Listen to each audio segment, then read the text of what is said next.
আসসালামু আলাইকুম, আমি জরিনা আর আমার এই ছোট্ট চ্যানেলে সবাইকে অনেক অনেক স্বাগতম। আপনারা দেখছেন জরিনার রান্নাঘর। আজকে রেসিপি ডিম দুধের পুডিং।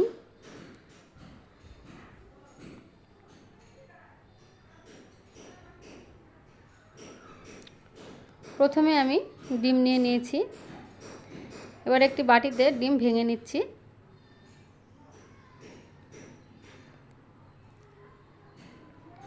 এই ডিম দুধের পুডিং তৈরি করতে আমি মাত্র 2টি ডিম নিয়ে নেব। তো 2টো ডিম ভাঙা হয়ে গেছে। এবার এই বাটি থেকে আমি একটি বড় পাত্রে ঢেলে নিচ্ছি, কারণ বাটিটা খুব ছোট ছিল, এতে আমার নাড়াচাড়া অসুবিধা হতো। এবার ডিম দুটো ভালোভাবে ফেটিয়ে নিতে হবে। তো এইভাবে আমি 5 মিনিট ফেটিয়ে নিলাম।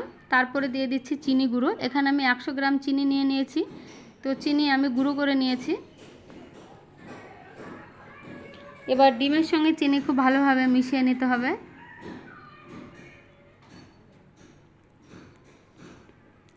তো ডিম চিনি খুব ভালোভাবে মিশিয়ে নিয়েছি এবং আরও 5 মিনিট আমি ফেটিয়ে নিলাম। এবারে দিয়ে দিচ্ছি এলাচ গুঁড়ো।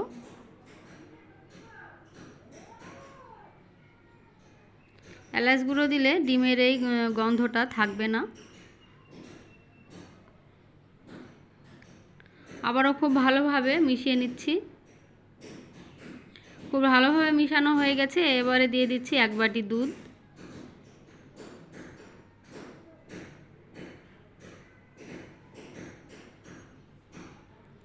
আবারও 5 মিনিট ধরে আমি এভাবে মিশিয়ে নেব। অন্যদিকে ওভেনে আমি কড়াই বসিয়ে দিয়েছি। এবার একটা স্ট্যান্ড দিয়ে দিলাম, তার উপরে একটি ছোট্ট প্লেট দিয়ে দিলাম। এবার আমি বাটিতে মিশ্রণটি ঢেলে নিলাম।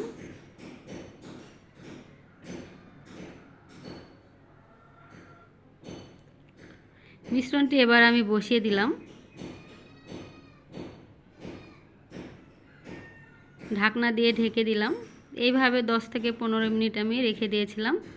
তো 15 মিনিট পর ফিরে আসলাম। এবার আপনাদের একটু দেখে দিচ্ছি।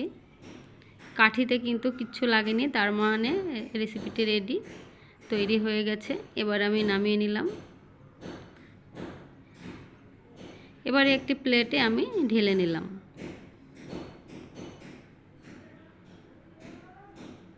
তো আজকের রেসিপিটি কেমন লাগলো অবশ্যই কমেন্ট করে জানাবেন। আর চ্যানেলে নতুন বন্ধু হয়ে থাকলে প্রথমেই চ্যানেলটিকে সাবস্ক্রাইব করে আমার পাশে থাকার অনুরোধ রইল।